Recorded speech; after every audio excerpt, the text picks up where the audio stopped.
welcome to another episode of No Gods, No Mayors. I am your mayor for this episode, November Kelly, and I'm joined by my beautiful co-mayors, Riley Quinn and Matthew Lubchansky. Hello. Hello. I said hello first, even though you named me second.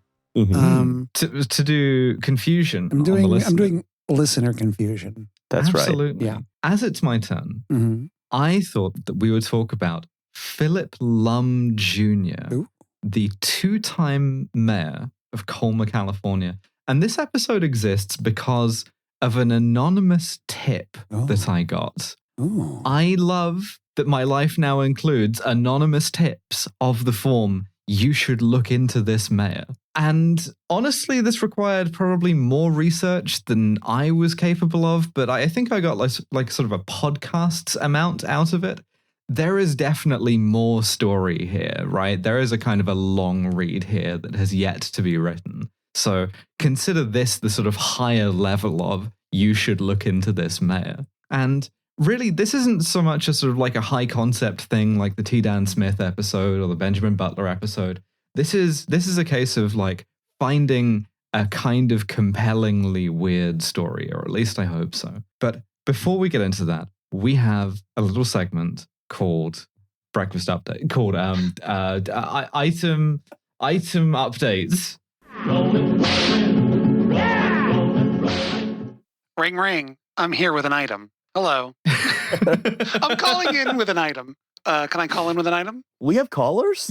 Yeah, by all means. Long time caller, first time listener. First time caller, long time host of the show. Hi, I'm Maddie. I'm calling in with an update from Dolton, Illinois. Ooh, yeah. Okay. So home of the spores. Home of the spores. So things are Go fighting mushrooms. Go fighting well, the funny thing is I'm sorry, is there a spores ball on? Is there a Yeah, so here in Dolton, Illinois, you've got an interesting story that was sent in to me by the listener with the name of a crazy name that I forgot to write down. The name is Peace Up, Toes Down, which I can't believe that's your real name. Anyways. Like a government name as well. It's on the Social Security stuff. Dateline. Dolton, Illinois. A small village in Illinois is suing a major bank over allegedly improper spending by the village's former mayor. The town of Dolton, which is about 30 minutes south of Chicago, said the bank should have prevented former Mayor Tiffany Henyard from improperly spending $2 million in taxpayer dollars. So the village is now suing the bank. How were they supposed to do that when anytime they tried, they started sort of like weeping black ichor, you know? So yeah, they said that the Fifth Third Bank should have known better. Just like they should have looked at Tiffany Henyard's various sort of like schemes and gone, no, we're not going to let this woman spend $2 million. Also, thank you for calling in. Yeah, no problem. I'm back on the show the now. Payphone. Yeah. From one battle after another. That's right. I'm sick of talking to Comrade Josh, and I'm back on my fucking microphone now. I'm off the literal telephone I bought. So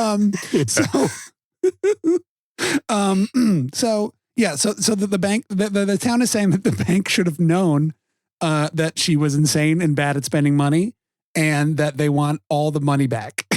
That's a really good sign to be like, the mayor that we elected, you should have said no to on the basis that she was so sort of plainly unfit to govern. Well, what's insane about this is that she is not named in the lawsuit. Oh, vague posting.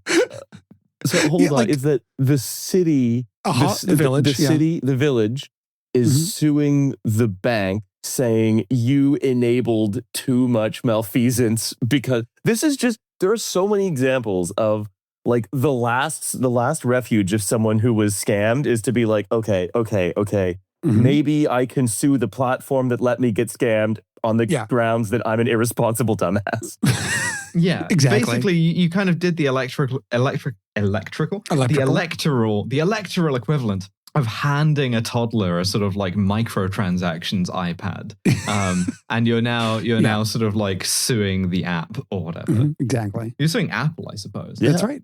Yeah. So Bo Brindley, Tiffany's lawyer, rather. Man with a name like a kind of cartoon Labrador in a children's book where everyone's a dog. I'm trying to remember whether or not Bo Brindley has come up. I think he has, but there's so many names that have just flown past my fucking field of view in the last year that I maybe forgot it. But he says Miss Henyard has moved on with her life. The chaos and mismanagement of Dolton at the hands of the Board of Trustees caused damages that will continue to reverberate for years to come. Yeah, it's their fault for all the money you spent. That's right. Absolutely, well, I mean, Bo. in a sort of assigning single responsibility to a Gestalt consciousness is quite difficult. That's right. Know? I think you could argue realistically that, look, you should have known what Mayor Henyard's intentions were because they were also your intentions. They were beamed into your sort of prefrontal cortex very strongly. And really, you should have had foresight. Yeah, I'm thinking we might actually have to sue Apple TV for Pluribus for stealing our incredible hive mind idea. Vince Gilligan stole our bits. Yes, I'm very Gilligan annoyed. stole our bit. And Vince, if you're listening, and I know you are, we're coming for you. We're coming for you, Vincent. Us and the entire town of Dolton, Illinois. Which, by the way, the Chicago Bears might move one town over from Dolton. And I'm really worried about them. I'm really worried about what might happen to an entire football team given the power of the fungus. I mean, a really good, lockstep defense. Yeah, imagine the wordless communication you could do as a football team if you all share a hive mind. The stadium going defense, clap, clap, clap. And the claps are perfectly synchronized, unlike us. And also the team is clapping. Yeah, sure. I think it's kind of rough whenever anyone gets tackled on the Chicago Spores and the entire stadium gets knocked down. It's like planes falling out of the sky, like camera operators getting knocked over and stuff. The real danger is what happens when an entire town gets CTE in 20 years and tries to do the same used car commercial. Let's go, hive minds. Clap, clap, clap, clap. Item. I have another item. I have another item. This is a mystery item I did not tell you either of you about because I got this served to me on Instagram. So thank you, Mark Zuckerberg, for sending this one in.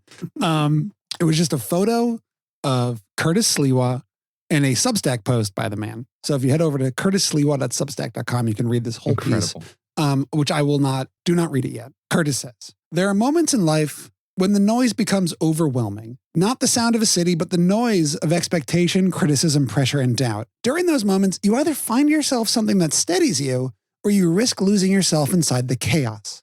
Is Curtis Sliwa launching a prayer app? For me, that something was electronic dance music. I can't love this guy enough. Oh my God. EDM was never music. It became salvation. During my 9-month campaign for mayor of New York City, sleep was rare and silence almost non-existent. Days stretched into 18-hour marathons. Every step was watched, every word analyzed. The campaign became one of the most followed mayoral races in recent memory, and with that attention came a constant storm of opinions and attacks. Each night I would return home exhausted, carrying the weight of thousands of conversations, expectations, and decisions. My phone never stopped buzzing.